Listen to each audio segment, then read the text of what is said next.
Allô tout le monde, j'espère que vous allez bien. Bienvenue dans ce nouveau podcast, le premier podcast de La Chaise Bleue, premier épisode. Donc aujourd'hui, je vais vous présenter un peu ce qu'on va faire tout au long de cette année dans ce format. Le but, ça va être de vous présenter des événements de la vie à HEC, des sujets d'actualité, mais aussi et surtout des parcours inspirants.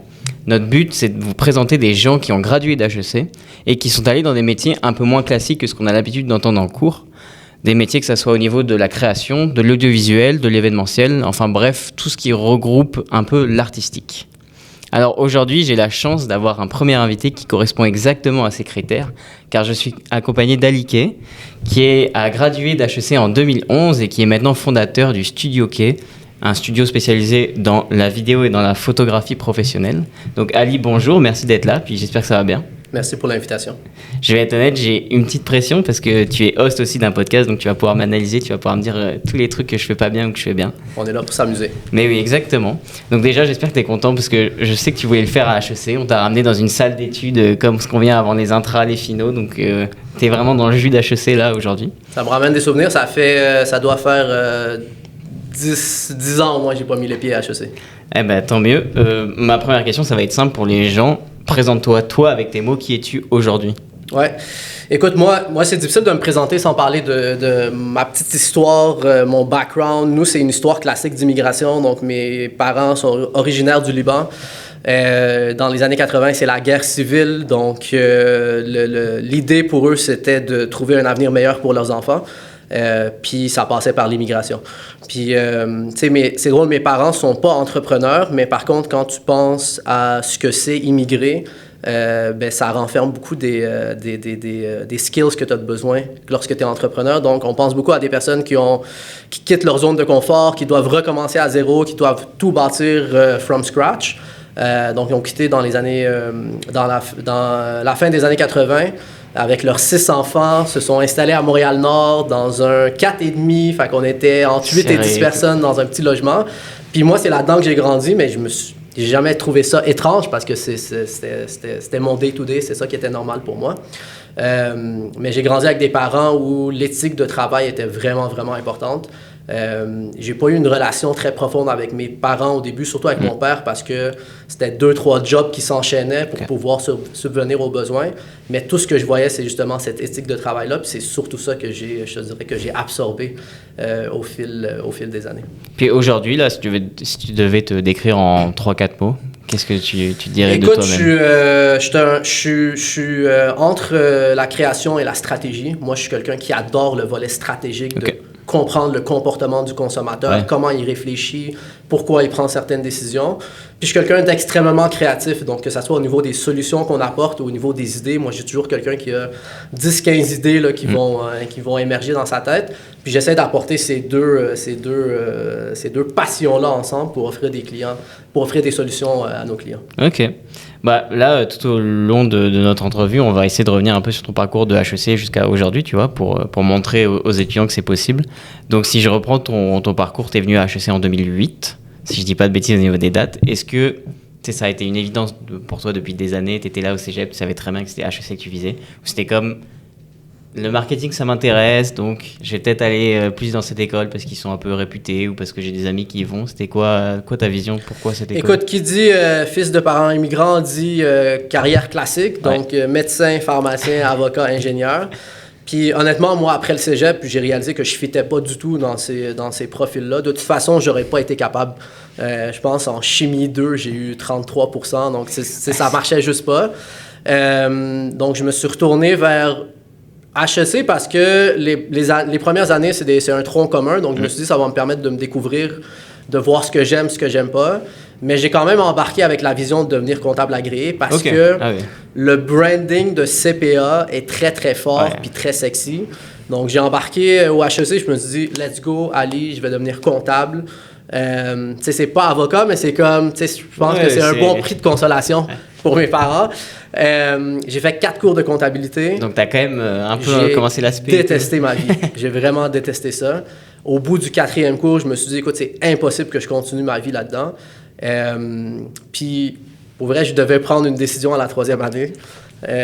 C'était un petit peu au hasard que j'ai pris le marketing. En vrai, c'est trop bien comme parcours parce que du coup, je suppose que ça t'a plu. Enfin, au vu de ce que tu fais aujourd'hui, tu vois, tu m'en parlais juste avant de la stratégie, le comportement du consommateur, du coup, marketing, il y a quelque chose qui a dû se réveiller en 100%. toi. 100%. Dès les premiers cours, honnêtement, j'ai adoré parce que, justement, je pouvais déployer un petit peu cette créativité-là. Puis j'ai réalisé aussi jusqu'à quel point on est capable d'aller creuser dans le volet stratégique. Fait qu'honnêtement, c'est ça, je suis tombé en amour dès les premiers cours, puis je me suis senti beaucoup plus sécurisé parce que j'étais comme, OK, je pense qu'il y a de quoi aller développer là. C'est difficile de développer une carrière dans quelque chose dans lequel tu n'es pas passionné, puis de trouver cette passion-là. Moi, je me suis trouvé vraiment chanceux de trouver cette passion-là, puis ensuite, puis ça a apparu honnêtement dans mes notes parce que moi, l'année 1 et 2, là, mon GPA était vraiment, mais vraiment pas bon, là. J'ai failli me faire sortir du HEC tellement qu'il était bas. Puis l'année 3, je pense que j'étais à 3.7. Ouais, c'est révélation de ce que tu aimais et tout. Ouais, trop bien. Et pendant tes 3 ans ici à HEC, est-ce que tu as eu des implications, je sais pas, des comités, des compétitions, ou en tout cas des bons souvenirs pendant les intégrations, des choses comme ça? Des super bons souvenirs, mais tu vois, mon plus gros regret, c'est de ne pas m'être impliqué dans toutes sortes d'associations, dans les 4 à 7. Je sais pas si vous faites encore ça, les 4 à 7, mais ça, c'est mon plus gros regret. Je te dirais, moi, je suis quelqu'un de nature très introverti. OK. Fait que j'étais beaucoup, tu sais, je sais que ça paraît pas, là, mais j'étais beaucoup dans mon coin, j'étais beaucoup un peu isolé, je faisais mes affaires, je retournais à la maison, puis je me suis pas assez impliqué. Puis pour vrai, un conseil que je peux donner à tout le monde, c'est impliquez-vous le plus possible parce que les gens que vous rencontrez aujourd'hui, c'est les futurs professionnels avec qui vous allez faire affaire, que ça soit comme client, comme fournisseur, comme partenaire. Fait que ça, je te dirais, c'est malheureusement, là, c'est un de mes apprentissages. Si c'était à refaire, là, je serais dans tous les comités possibles. Ok, bah en vrai, de toute façon, on peut jamais tout réussir du premier coup, mais super bon conseil. Forcément, ici, dans la chaise bleue, je recommande à tout le monde aussi de venir nous rejoindre dans le monde associatif. Je trouve ça fou. Mais donc là, si je reprends un peu, tu arrives en 3e année, tu découvres le marketing, t'aimes ça. Et sauf que fin de 3e année, il va falloir faire quelque chose après ça. Donc comment ça se passe ta décision? Parce que donc tu vas intégrer une entreprise. Comment ça s'est passé cet été-là de après bac? Qu'est-ce qu'on fait? Comment on trouve un job et tout? Ouais, l'après-bac est un peu déprimant parfois. Ok. Si t'as pas déjà trouvé une job. Fait que, tu sais, l'après-bac, pour moi, c'est... On commence à postuler un peu partout. Puis vous le savez, là, vous avez peut-être entendu des histoires. Tu sais, le premier emploi, c'est souvent le plus difficile à trouver parce que toutes les entreprises veulent des gens avec de l'expérience. Mais à un moment donné, il faut aller la trouver quelque part, cette expérience-là. Donc, ça m'a pris peut-être Je me souviens pas, là, tu sais, peut-être 3 mois environ, là, à postuler, faire des entrevues. Il y en a que ça allait bien, il y en a que ça allait pas bien. Puis finalement, tu sais, j'ai reçu un appel. On aimerait ça te rencontrer. J'étais allé faire la première rencontre, la deuxième rencontre, la troisième rencontre, coup de cœur. Puis là, c'est à ce moment-là que j'ai eu mon premier emploi dans une agence de publicité qui s'appelait SVM dans le temps. Mais c'est ça, je vous dirais, ça prend quand même un bon lot de persévérance. Mais surtout, c'est parfois une game de volume aussi. T'sais, si on n'a pas un réseau qui est fort ou, je sais pas moi, un cousin, un oncle, quelqu'un qui travaille déjà dans une entreprise qui peut faire passer notre CV sur le haut de la pile, ben c'est vraiment une game de volume. C'est d'appliquer le plus possible au plus grand nombre d'endroits. Puis notre chance va faire surface à un moment donné. Et donc, t'étais... tout de suite, tu t'es dit, j'ai aimé le marketing, je vais là-dedans, je vais faire de l'analyse, parce qu'il me semble que tu faisais ça au début, quelque chose comme ça, de l'analyse de marque et des trucs comme ça. Tu t'es dit, vas-y, c'est la suite logique après mon bac. Ouais, ben je pense que je voulais commencer à l'appliquer, le mettre en application. Ouais. Tu sais, les études, c'est le fun, mais la réalité, c'est que le marketing, ça se passe beaucoup sur le terrain. À un moment donné, j'avais une réflexion, est-ce que je poursuis jusqu'à la maîtrise? Mais la réalité, c'est que ce que tu apprends sur le terrain avec les clients, c'est beaucoup, beaucoup, beaucoup plus... Ça a beaucoup plus de valeur que là, j'ai rien contre la maîtrise. Là. Non, mais ça a beaucoup plus de valeur dans un parcours professionnel. Donc, tu sais, un employeur qui va regarder 2 CV, qui voit une personne qui a une maîtrise avec pas d'expérience, puis une personne qui a un bac avec de l'expérience, plus souvent qu'autrement, elle va prendre ce profil-là parce qu'il y a déjà la réalité sur le terrain. Ouais, justement, t'enchaînes sur une de mes questions, que c'était... tu t'es retrouvé en entreprise dans tes postes du bac. Qu'est-ce que tu t'es dit entre la réalité de ce que tu as appris au bac puis la réalité du terrain en te disant, est-ce que tu as eu un moment de dire, mais là, je ne sais pas comment faire ou j'ai pas du tout vu ça, qu'est-ce que c'est tout nouveau? Au contraire, tu te dis, il y a des trucs qui suivent quand même, ça fait du bon sens. C'est 2 mondes différents. Okay. C'est 2 mondes. Ce qu'on apprend à l'école puis ce qu'on vit dans les entreprises, c'est 2 mondes différents. Puis c'est pas parce que ce qu'on apprend à l'école est pas bon, c'est parce que à l'école, c'est des fondations, c'est un petit peu le classique là, de ce qu'on a besoin de savoir. Mais c'est aussi beaucoup pour nous donner certains réflexes de comment approcher des problématiques. Je pense que c'est surtout ça qu'on apprend à l'école. Comment on collabore avec d'autres collègues, comment on fait de la résolution de problèmes.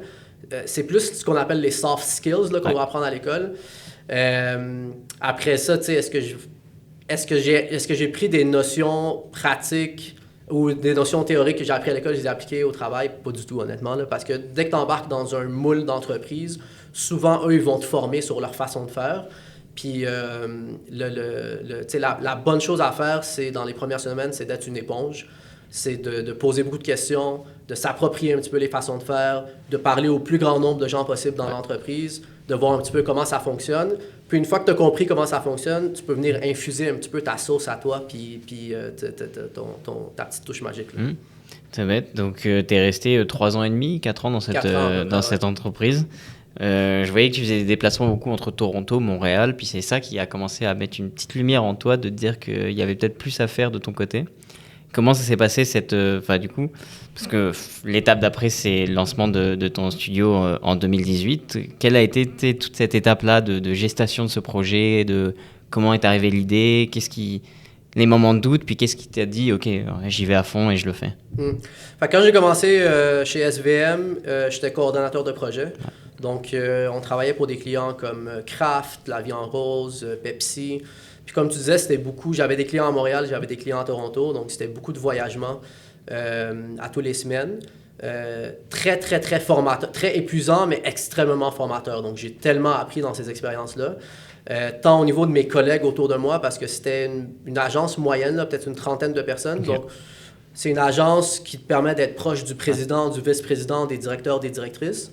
Puis c'est une agence aussi qui m'a donné qui m'a fait beaucoup confiance. Donc, il me donnait le lead là, sur des mandats puis des grands comptes. Évidemment, c'est une confiance que j'ai gagnée à travers les années, mais quand même, ça vient avec une grande responsabilité aussi. Fait que j'ai été exposé à des grands comptes, des grands clients, puis des analyses très, très profondes de comment eux, ils font les choses. Donc, des analyses consommateurs, des analyses de marché, des analyses de la compétition. Puis nous, on travaillait sur tout le volet très, très stratégique. Puis à travers la stratégie, on devait développer ce qu'on appelle la grande idée. Puis aller donner un petit peu les insights au département créatif. Donc, le département créatif, eux, s'occupaient ensuite de ça, de développer les campagnes photos, vidéos, 3D, du graphisme. Mais c'était toujours basé sur de la donnée consommateur. Puis au fur et à mesure de mes interactions avec le département créatif, je suis un peu tombé en amour là, avec tout ce monde-là. Pour des raisons que j'ignore spécifiquement, là, à un moment donné, j'ai décidé d'acheter une caméra professionnelle, là, juste pour le plaisir. J'ai commencé à prendre des photos. Je faisais ça par pur plaisir. Il n'y avait pas d'objectif d'affaires derrière. Puis à un moment donné, j'ai décidé d'ouvrir une page Facebook. Okay. Donc dans le temps, c'était Facebook, le réseau social le plus populaire. Je me suis improvisé photographe. Puis là, j'ai des amis, la famille qui me contactaient pour des petits projets, genre photographie de couple, photographie de famille, photographie de portrait. Fait que j'ai commencé à faire un peu de tout. Puis j'ai réalisé qu'effectivement, il y avait un marché pour ça, là, puis qu'il y avait potentiellement une business. Tu sais, pendant mes 4 années chez SVM, je développais la business des autres. Puis là, j'ai réalisé, écoute, j'ai tous les outils pour développer ma propre business. Fait que 4 ans plus tard, là, j'ai décidé de faire le saut, puis de me dire... c'est un bon timing. En fait, il n'y a jamais de bon timing, mais tu sais, je n'étais pas marié, j'avais pas de maison, mes dépenses étaient minimales, j'habitais encore chez mes parents.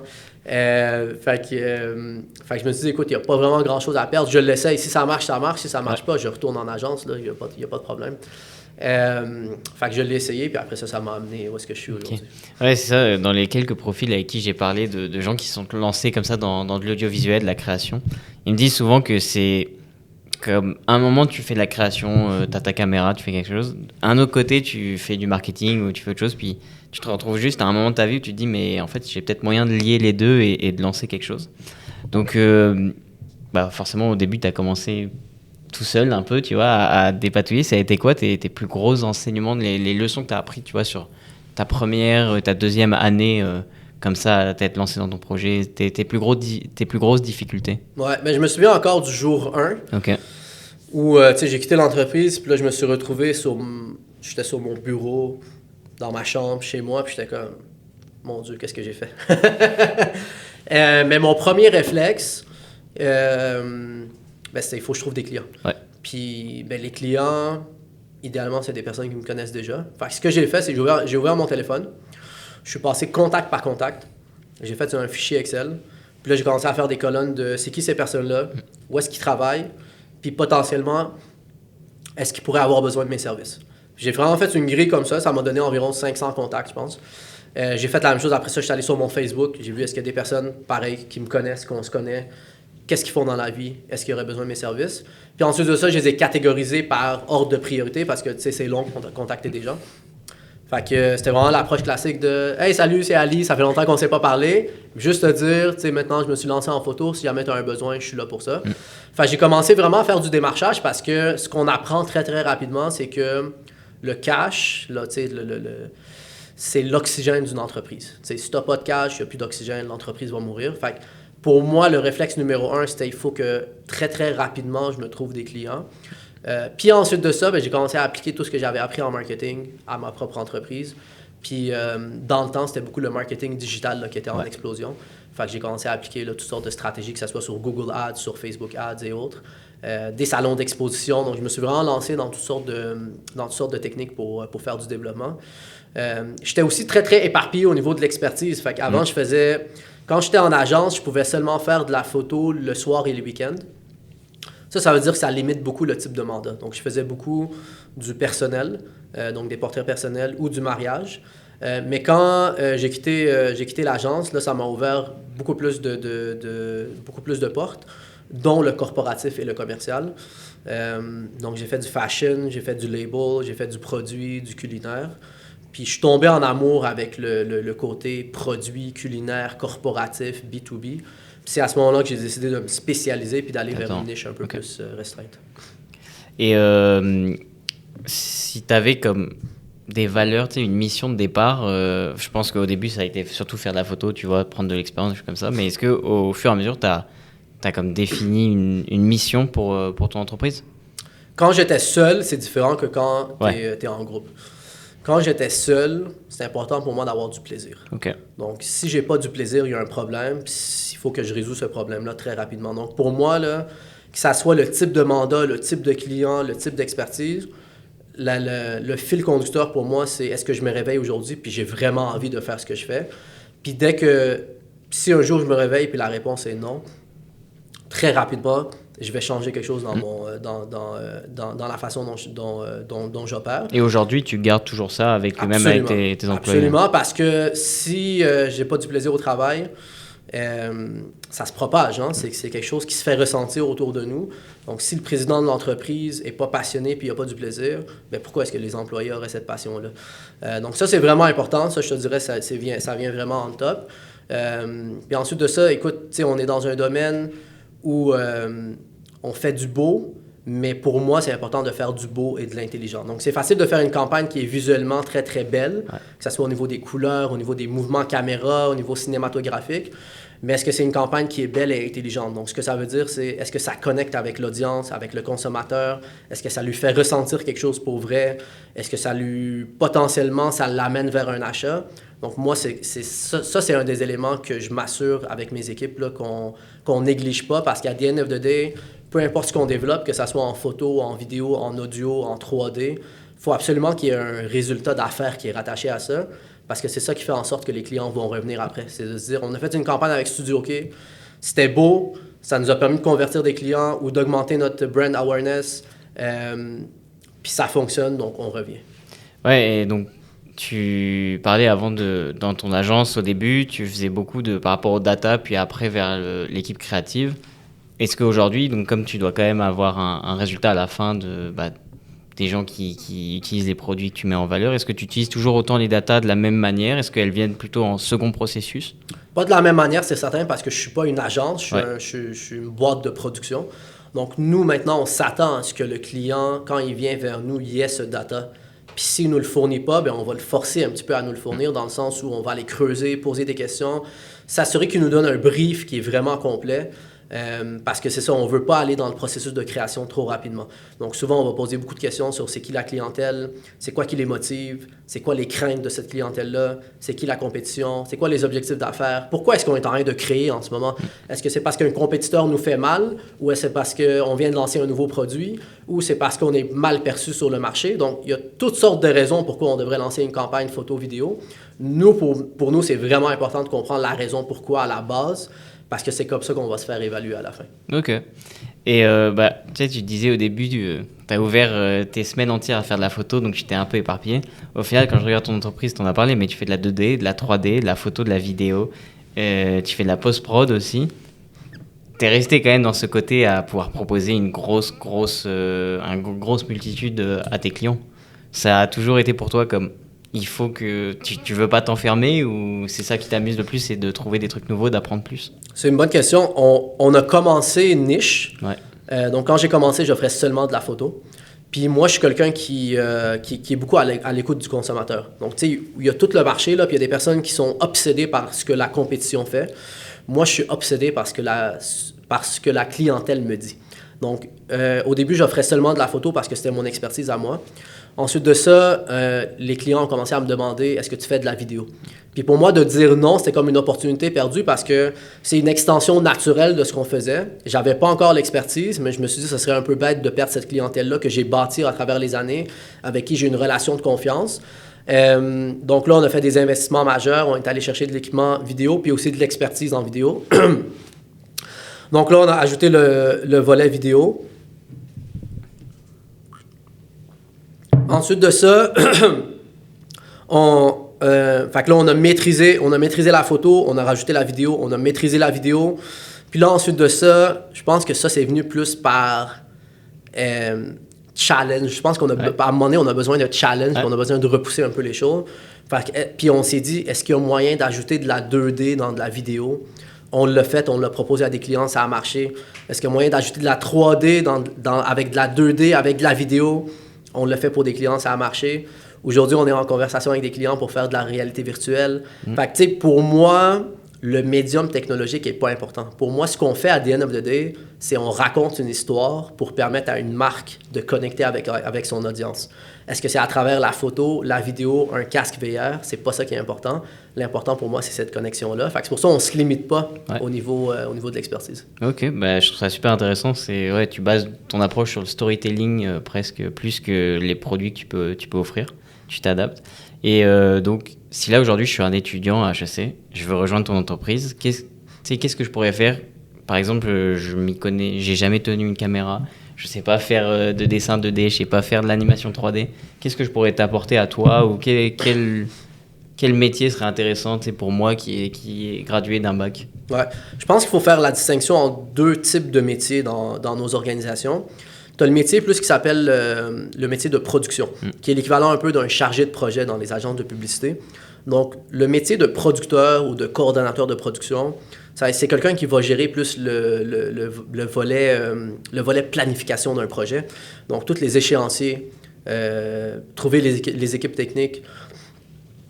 C'est lui le pont entre ton équipe créative et le client. Donc, c'est toi qui rapporte un peu les informations.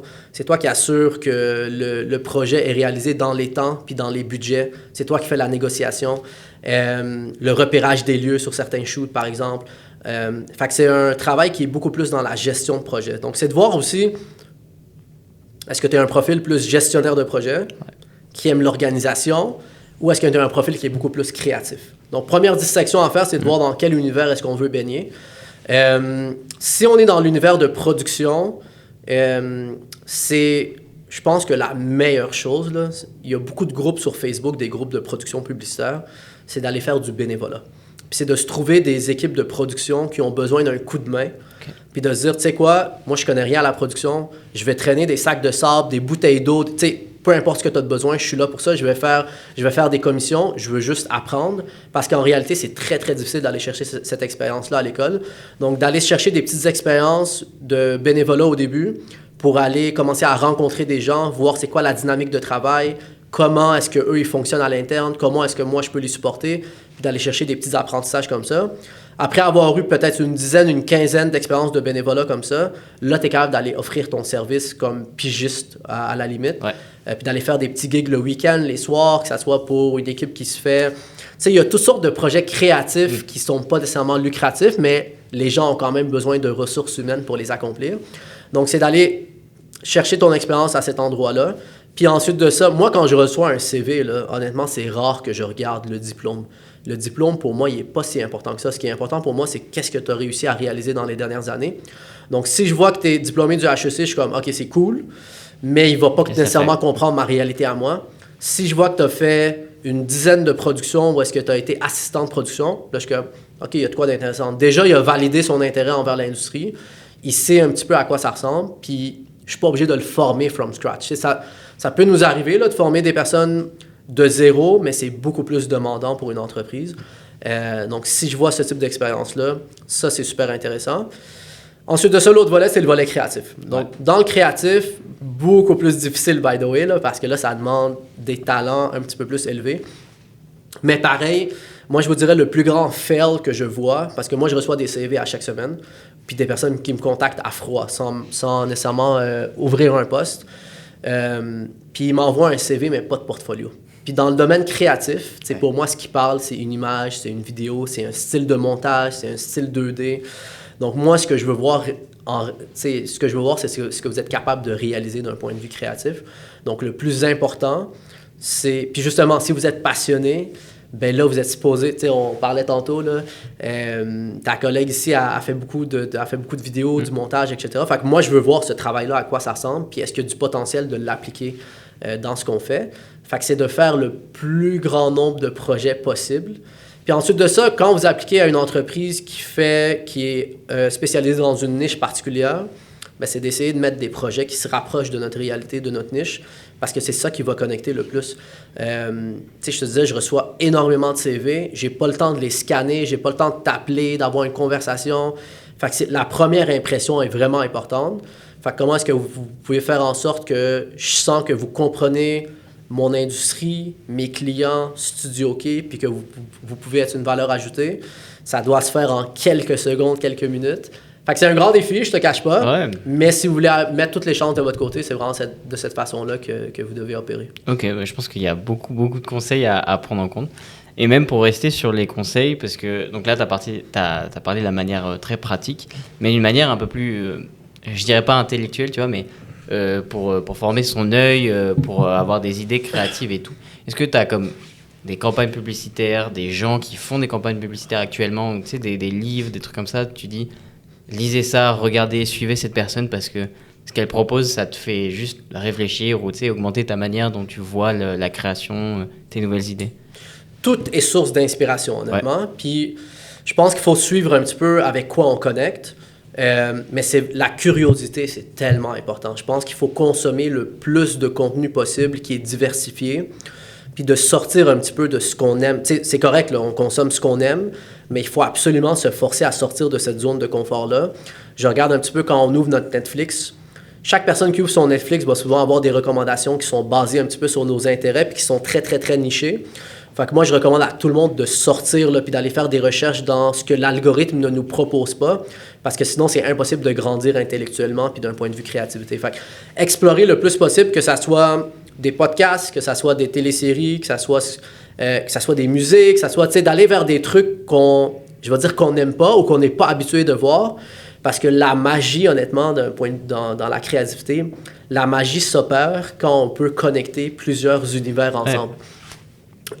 Puis on peut pas les connecter si on les connaît pas. Fait que c'est vraiment important, je te dirais, le volet curiosité, puis juste d'explorer le plus possible. Puis après ça, c'est de voir c'est quoi les médias et les médiums qui vous intéressent, là. Mais honnêtement, aujourd'hui, avec le digital, ce qui est le fun, c'est qu'on a accès à tout avec une très, très grande facilité. Donc, tu sais, moi... c'est sûr que je suis très, très, très souvent sur Behance, qui est une plateforme où est-ce que les créateurs de contenu en photo, vidéo, 3D vont publier tout leur travail. Okay. Instagram, ça reste une grande source d'inspiration, mais c'est beaucoup de voir aussi autour de nous, là, c'est qui les créateurs émergents.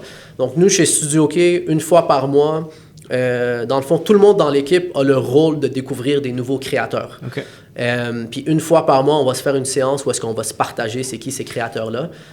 Comme ça, on est capable de découvrir un petit peu c'est qui les talents émergents, puis avec quel genre de personnes on pourrait travailler pour élever notre niveau de travail. Est-ce que tu cherches un peu à l'international aussi, pas forcément du coup sur avec qui tu pourrais travailler, mais plus sur vraiment la manière de regarder là, dans ce pays-là, ils font comme ça, voilà un peu les tendances sur les campagnes marketing. Est-ce que c'est vraiment des inspirations, tu regardes ça? Oui, certainement, parce que je te cache pas, au Canada, on est souvent en retard là, sur certaines des grandes tendances. Ça dépend des industries. Mais beaucoup d'industries, surtout dans le manufacturier, je parlais avec une entreprise qui fait du luminaire récemment, puis eux, ils me disaient, écoute, en Europe, ils sont 10 à 15 ans en avance sur nous. Fait que nous, si on veut savoir ce qui va se passer au Canada dans 10-15 ans, on va juste aller voir ce qui se fait en Europe en ce moment. Fait que c'est sûr que notre curiosité doit s'appliquer. Puis c'est le fun, on a accès à tout aujourd'hui, fait que pourquoi est-ce qu'on se limiterait? Fait qu'absolument, là, il faut regarder ce qui se passe de l'autre côté de la frontière. Puis nous, de notre côté, de toute façon, on a des clients aux États-Unis, j'ai des clients en Arabie Saoudite, j'ai des clients en Chine. Fait qu'on a des clients à l'international. Ouais. C'est important pour nous de comprendre les références culturelles puis les codes culturels de chacun de ces pays-là parce que tantôt, je te parlais de connecter une marque à son audience. Ben, c'est vraiment important tu sais, moi, c'est drôle, avant, quand j'étais en agence, il y a beaucoup de marques canadiennes qui essayaient de forcer des campagnes canadiennes sur le marché québécois, ouais. Puis ils réalisaient que ça ne marchait pas. Parce qu'au Québec, on a des références culturelles qui sont complètement différentes. Donc nous, pareil, tu sais, quand on fait une campagne pour l'Europe ou pour les États-Unis, il faut absolument s'assurer qu'on a cette compréhension-là, puis qu'on a aussi des artistes qui sont locaux puis qui comprennent la réalité de l'audience. Fait que oui, on bâtit des réseaux là, à travers les pays. Et donc, quand tu fais des campagnes à l'étranger avec des marques étrangères, je pense que comme tu n'es pas sur le terrain, les premières questions quand tu fais ton analyse avec l'entreprise, est-ce que tu as des spécificités, des choses, tu dis, ça je sais que je ne le pose pas quand je travaille ici au Québec, mais à partir du moment où je vais à l'international, je dois m'assurer de savoir ça? On a un modèle de brief, je te dirais, ouais. Puis moi, je pose toutes les questions à tous les clients parce que on peut faire notre propre recherche, on peut avoir nos propres billets un petit peu, puis notre propre perception, mais il n'y a rien comme avoir l'information directement qui vient du client. Fait que nous, on a un template de brief qui va couvrir souvent tout le volet client, le volet marché, le volet compétition, puis le volet objectif d'affaires. Puis cela, ça se développe en questions et en sous-questions, mais peu importe le marché là, qu'on va couvrir ou le client, on va aller poser ces questions-là parce que c'est ça qui va nous permettre d'aller trouver des insights puis de créer des connexions intelligentes là, quand on arrive au processus de création. OK. Écoute, je te remercie pour cette partie très technique. Maintenant, je vais plus être sur, tu vois, un peu l'art en général et même la vidéo aujourd'hui. Donc, si tu devais donner une définition de l'art, c'est assez compliqué, mais est-ce que tu aurais comme une phrase, un truc comme ça, que tu trouves vraiment pertinente pour le définir? Pas du tout, honnêtement. Puis moi, je suis pas du tout dans la sémantique, moi, honnêtement. Ouais. Je suis quelqu'un d'extrêmement pratique, quelqu'un d'extrêmement terrain. Puis je vais te donner une réponse qui est sûrement différente que les prochains invités que tu vas recevoir, là. Mais moi, honnêtement, j'aime sortir des définitions puis de voir les gens, comment définissent les choses. Tu vas poser cette question-là, tu vas avoir 50 réponses différentes, puis là, je vais me dire, OK, then what? Là? Fait que ça, moi, je suis beaucoup plus dans le côté pratique des choses, puis j'aime ça rapidement. Là. Parfois, je reçois des briefs où est-ce qu'il y a des mots très, très fancy et compliqués, puis j'aime ça très rapidement les déconstruire, puis aller chercher un vocabulaire qui est très, très proche et très familier, justement, pour qu'on puisse avoir des conversations qui sont beaucoup plus fluides.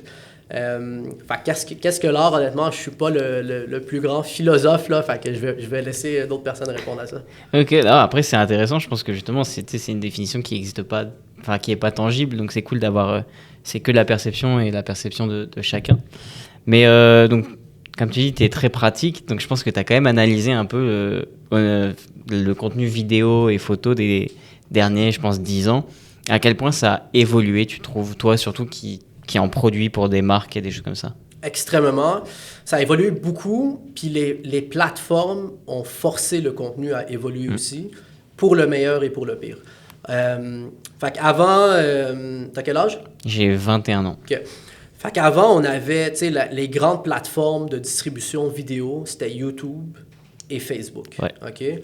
Puis YouTube et Facebook nous permettaient d'avoir un rythme de consommation un peu plus lent. Donc, on pouvait se permettre de mettre du contenu de 1 minute, 2 minutes, 5 minutes, 10 minutes, dépendant de la plateforme et du type de contenu. Aujourd'hui, les plateformes nous ont pas forcé, mais en fait, ont habitué le consommateur à consommer du contenu très, très rapide. Puis, ont créé un petit peu ce sentiment d'impatience chez les gens. Puis là, on swipe très, très rapidement. Fait que maintenant, les marques sont comme obligées de passer vers un type de contenu qui est beaucoup dans le hook, dans la rapidité, dans un style de montage très, très dynamique et très rapide. Les marques ont beaucoup de misère, honnêtement, à adopter ce style-là parce que ça les force un peu à avoir un contenu qui est un peu vide de sens. C'est difficile de véhiculer un message de marque en 6 secondes ou en 15 secondes. Donc, c'est sûr qu'il y a une grande difficulté, puis beaucoup de conversations à l'interne chez les entreprises de comment est-ce qu'on s'adapte pour créer du contenu qui est intelligent, mais qu'à la fois qui va nous donner une chance d'être consommé, parce que s'il n'y a pas un hook extravagant au début, les gens passent très rapidement à autre chose. Fait que je te dirais que le storytelling, plus que jamais, est extrêmement important, mais l'art du hook est aussi super important parce que tu peux avoir le meilleur storytelling au monde, mais si tu n'as pas réussi à capter l'attention des gens au début, ben, ils vont juste passer à autre chose. On parle souvent du hook au début d'une vidéo, mais en réalité, les hooks sont importants. Ils doivent être déployés à travers la vidéo. Donc, moi, je le vois un petit peu comme un roller coaster d'émotions. Ouais. Donc, on doit commencer avec une émotion qui est forte. C'est normal que ça descend un peu. Puis quand ça descend, là, on commence à donner des messages de marque ou des messages informatifs. Mais à un moment donné, on perd l'attention des gens, malheureusement. Fait que là, il faut redonner un autre hook. Ça redescend. On donne un autre hook. Fait qu'il faut penser les messages publicitaires de cette façon-là pour justement garder l'attention des gens à travers la vidéo. Les hooks, ça peut être un fait saillant, ça peut être une statistique, ça peut être quelque chose qui est choquant, ça peut être un mouvement caméra, ça peut être quelque chose d'inusité, ça peut être un mélange d'éléments qui font pas du sens ensemble. C'est drôle parce que parfois les hooks n'ont aucun rapport avec le message de la marque, mais ils sont là juste pour attirer un peu l'attention. Donc c'est un petit peu comme ça que je te dirais que la façon dont on crée les histoires a évolué. Ce qui me donne un peu de hope pour le futur, c'est qu'il y a un peu une fatigue en ce moment qui commence à s'installer, chez les jeunes et les moins jeunes d'ailleurs. Puis il y a ce petit désir de retourner vers un rythme un peu plus lent. Puis il y a beaucoup d'études là, qui montrent à quel point cette consommation rapide là, peut affecter notre système de dopamine puis peut nous rentrer dans une dépression. Je ne sais pas si vous l'avez senti, là, mais c'est très facile d'embarquer dans une consommation TikTok ou Reels pendant 1 heure, par exemple, puis on ne voit pas le temps passer. Puis après ça, on a comme ce sentiment où est-ce qu'on est comme déprimé. Là. Ben ça, c'est notre système de dopamine là, qui a été affecté. Donc là, c'est ça, je le vois là, à travers les conversations qu'on a avec les clients puis avec les audiences, qu'il y a ce petit désir de retourner vers un rythme un peu plus lent, mais ça ne va pas se passer du jour au lendemain. Là. Le contenu court avec un impact très rapide et très fort est encore super important, mais il y a peut-être une courbe là, qui commence à ralentir à ce niveau-là. Ouais, ben, je sais. Alors moi, personnellement, tu vois, je suis beaucoup sur le YouTube français notamment, puis on voit quand même, ça fait plus de 10 ans que je suis, on voit la longueur des vidéos, contrairement sur Instagram, qui là, Instagram, TikTok, ça a tout raccourci. Et en même temps, les formats plus longs sont devenus vraiment plus longs. Il y a beaucoup de vidéos qui sont à comme 30, 40 minutes. T'en as plus à l'époque où on était à du 8 à 12 minutes, tu vois. Ça n'existe plus, ce genre de truc. C'est vrai, puis je lisais une étude récemment, justement, là, sur la Gen Z, qui disait que, justement, la Gen Z écoute beaucoup plus du YouTube à format long, mais même qui peut aller jusqu'à 2 à 3 heures, mais qui vont faire de l'écoute passive. Donc, ils vont avoir ça sur un écran ou sur leur téléphone pendant qu'ils font autre chose. Donc, le contenu YouTube long a encore sa place. En fait, là, plus que jamais, a sa place. Là. Ouais, bah, du coup, tu en parlais, tu vois, une petite fatigue dans les années futures, mais toi, tu dois forcément un peu analyser, puis essayer de voir quelles vont être les prochaines tendances sur la consommation. Est-ce que tu n'as pas des insights, mais plutôt des théories ou un virage que tu aimerais que ça prenne? Ouais, non, moi, je suis pas... j'ai pas un virage que moi, j'aimerais que ça prenne. Moi, je te dirais, on est très, très proche de nos clients. Le type de contenu est très différent selon l'industrie de nos clients. Donc, quand je travaille avec... je ne sais pas, un client comme Clarins, par exemple, qui est dans le produit cosmétique, c'est pas comme quand je travaille avec un client comme Bombardier, qui est dans l'aviation d'affaires, qui est une entreprise B2B. Donc, il faut quand même avoir une réflexion très, très, très pointue par rapport à c'est qui notre client, c'est qui son audience, c'est quoi sa réalité d'affaires. Donc, je te dirais, en ce moment, les marques ont des réflexions très, très approfondies par rapport à quel type de contenu on va déployer sur quelle plateforme. Parce qu'en ce moment, il y a beaucoup de plateformes, il y a beaucoup de types de contenus possibles, puis c'est rare là, que les marques vont avoir assez de ressources, que ça soit à l'interne ou à l'externe, pour mettre leurs efforts sur toutes les plateformes possibles. Quand on y pense, là, oui, il y a du YouTube. Ensuite de ça, il y a Instagram, TikTok. Snapchat, dans certains pays, est extrêmement fort, surtout, par exemple, au Moyen-Orient. On pense à X, on pense à Netflix, si on veut faire du documentaire de marque. Ouais. Donc, on est dans du plus haut de gamme. Ensuite de ça, on pense à Spotify, Apple Podcasts et compagnie pour tout ce qui est balado. Et plus. J'ai pas besoin de toutes les nommer. Là. Meta, c'est une coquille en soi, là, que ça soit du WhatsApp, qui est très, très populaire, encore une fois, dans certaines régions, du Facebook et compagnie. Donc là, ce qu'on réalise, c'est qu'il y a une panoplie de plateformes sur lesquelles on peut communiquer différemment. Donc, si je regarde YouTube, tu peux faire du YouTube, tu peux faire du YouTube Shorts. Donc, chaque plateforme, on doit la déconstruire. Donc, la réflexion en ce moment à avoir pour les marques, c'est, selon notre clientèle, c'est quoi la plateforme la plus stratégique pour nous qui va nous permettre de se rapprocher de notre consommateur. Puis en ce moment, c'est le type de travail puis le type de brainstorm qu'on fait avec chacun de nos clients avant de commencer des mandats.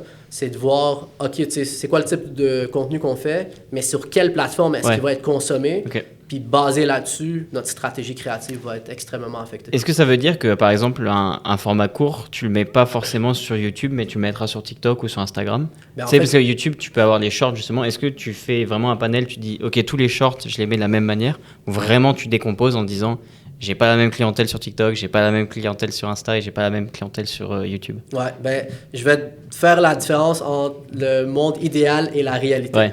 Le monde idéal, c'est qu'on a une stratégie par plateforme. Okay. Donc, on va créer un contenu, puis ensuite de ça, le montage va être fait différemment, ou même le message va être fait différemment pour chacune de ces plateformes-là, parce que, comme tu le dis, la façon de le consommer, la psychologie du consommateur est différente sur chacune de ces plateformes-là.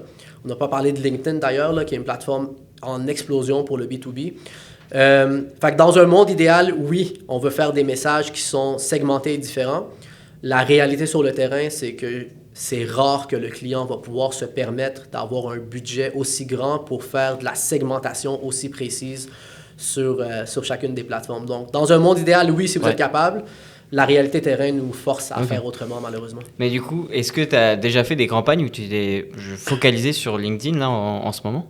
Absolument. Tout le B2B. Ouais. Donc, le B2B, là, business to business, donc les entreprises manufacturières, industrielles, les entreprises de services.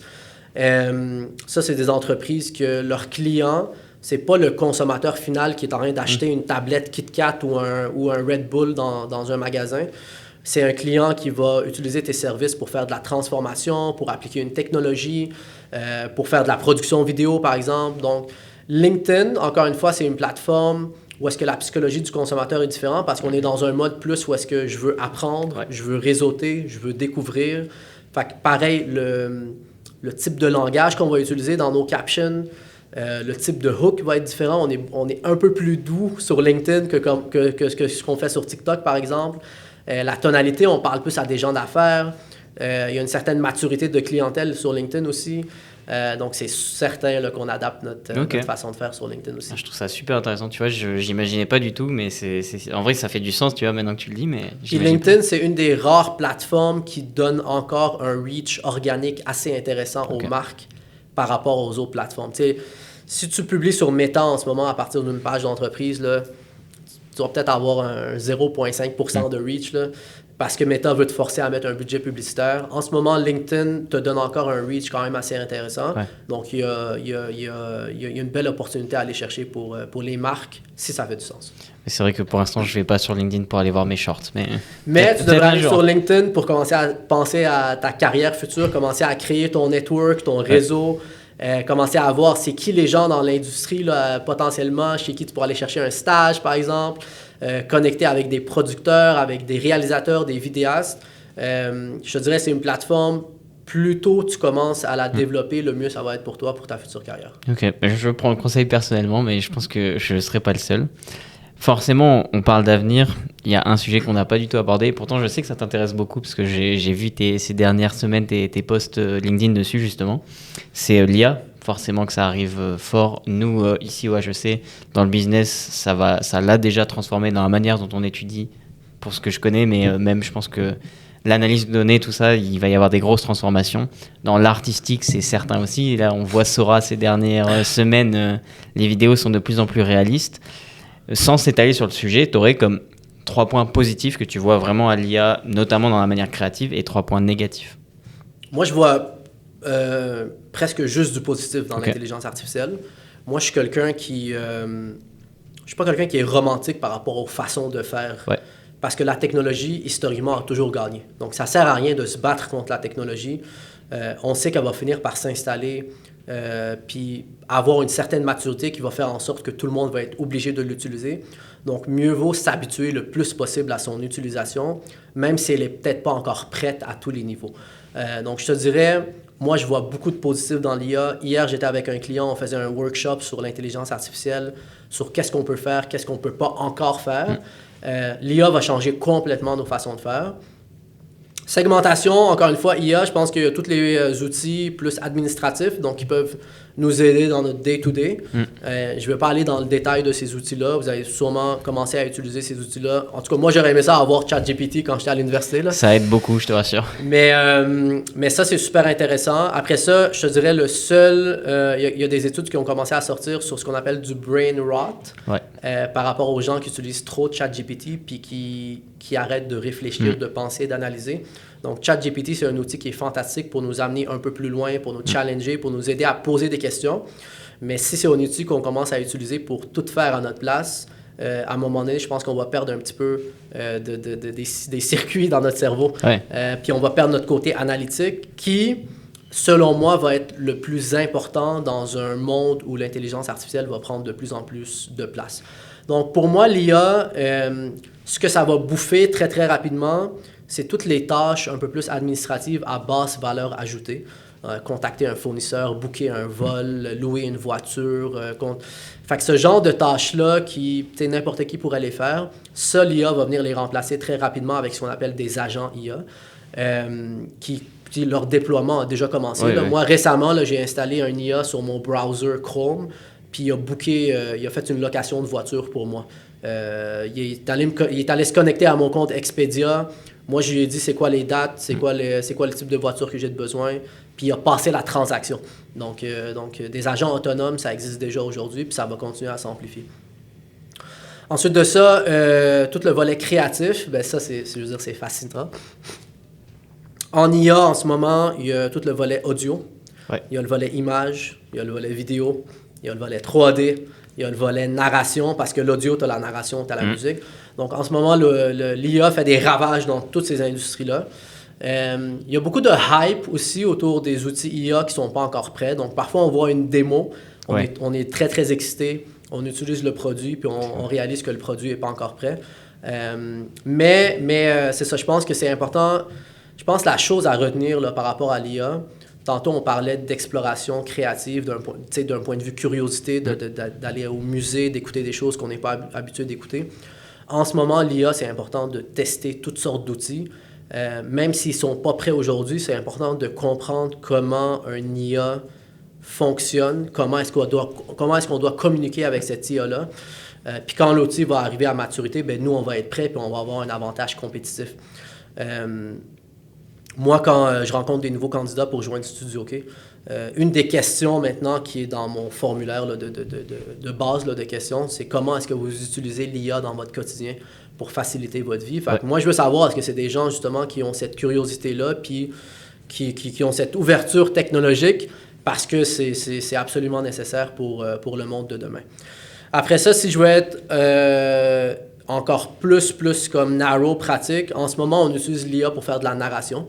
Donc, des messages publicitaires, c'est possible d'utiliser l'IA pour faire de la narration d'un spot publicitaire. Ce que ça ne nous permet pas encore de faire à perfection, c'est de contrôler les intonations. Les outils commencent à nous donner un certain contrôle, mais on n'est pas là à 100%. Donc, pour Des petites startups, des clients à très petit budget, c'est possible de le faire. Pour des grands déploiements de campagne, on n'est pas encore rendu là. Au niveau de la création d'images, extrêmement puissant, avec les nouveaux outils comme Nano Banana, par exemple, de Gemini. Okay. La création d'images, peut-être, je te dirais, selon moi, là, début 2026, les outils vont être à maturité. La création vidéo, on n'est pas encore rendu là, même s'il y a des avancées très, très intéressantes. On a vu Veo 3.1 qui est sorti récemment, Sora 2 qui est sorti. Donc, en vidéo, je pense que c'est important de comprendre comment structurer une histoire en utilisant des outils IA, même si ce n'est pas encore prêt aujourd'hui à être utilisé, parce qu'on sent le côté un peu mécanique, il y a encore quelque chose d'un peu bizarre dans les yeux, dans la bouche, etc. Donc, on n'est pas encore rendu là à 100%. Nous, ça nous aide beaucoup dans ce qu'on appelle du VFX. Donc, si j'ai une shot vidéo qu'on a filmée, puis tu sais quoi, il y avait cette tasse-là, puis je la veux pas, cette tasse-là, les outils IA maintenant nous permettent de faire un peu de magie qui était faisable avec d'autres outils. C'est juste que ça nous prend beaucoup moins de temps maintenant pour le faire. Donc, l'IA, pour nous, maintenant, c'est un facilitateur. Ça nous fait gagner du temps, ça nous fait gagner en performance, ça nous permet de sortir plus de output plus rapidement. Donc, moi, je trouve que c'est positif à tous les niveaux. Si on veut voir, je ne l'appellerais pas du négatif, mais je l'appellerais peut-être un petit watch-out, là, c'est que je pense que chaque personne aujourd'hui dans les organisations, qu'on soit étudiant ou qu'on soit déjà dans une organisation, c'est de se questionner sur comment l'IA va affecter ma carrière en ce moment ou ma future carrière, puis qu'est-ce que je peux faire pour devenir plus robuste face à l'IA. Ça, c'est la question que tout le monde doit se poser. T'sais, moi, j'ai un photographe à l'interne à temps plein chez Studio OK. On a des conversations en tous les 2 mois environ sur comment est-ce que son poste va évoluer.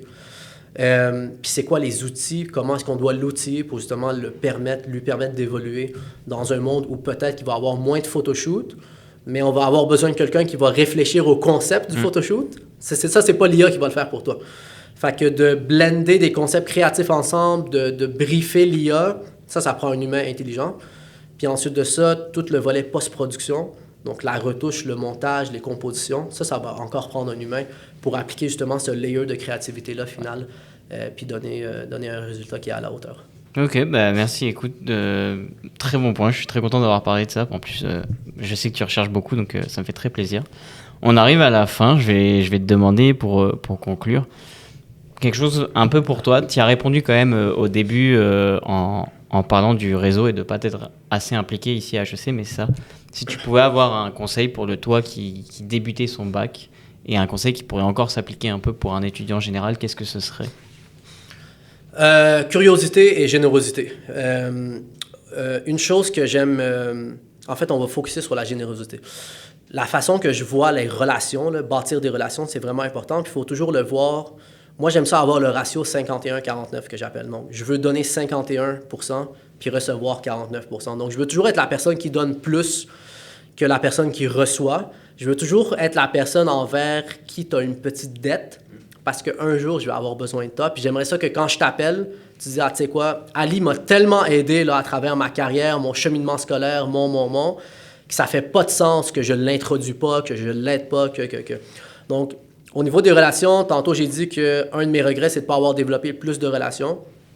Mais si on veut zoom in sur des relations, il ne faut pas être selfish dans nos relations. Il faut vraiment donner le plus possible pour justement, quand un jour on cogne à la porte de ces personnes-là, ils se rappellent de nous d'un point de vue positif. Donc, c'est de donner du temps, c'est de donner des conseils, c'est de donner des réponses à des examens. Non, c'est pas vrai. Mais en fait, c'est ça, c'est de donner plus qu'on va recevoir. C'est ça qui va créer un impact à long terme positif dans la tête des gens. Ok. Eh ben, merci beaucoup. Pour les gens qui veulent peut-être te suivre, on peut te suivre sur LinkedIn, je suppose. Ton podcast aussi, La Grande Idée. Absolument, sur LinkedIn, Ali Kay sur LinkedIn. Sinon, Studio K, on est sur toutes les grandes plateformes, LinkedIn, Instagram, TikTok et compagnie. La Grande Idée, c'est un podcast qu'on a lancé effectivement où est-ce qu'on s'intéresse beaucoup au monde de la publicité, des nouvelles technologies, du monde des affaires. Donc, si vous avez une curiosité, La Grande Idée sur YouTube, Apple Podcasts et toutes les grandes chaînes. Parfait. Et puis nous, suivez-nous sur Instagram. Il y a beaucoup de projets qui arrivent pour le reste de l'année. Merci beaucoup, Ali. Ça m'a fait très plaisir d'échanger avec toi. Merci à toi. Au revoir.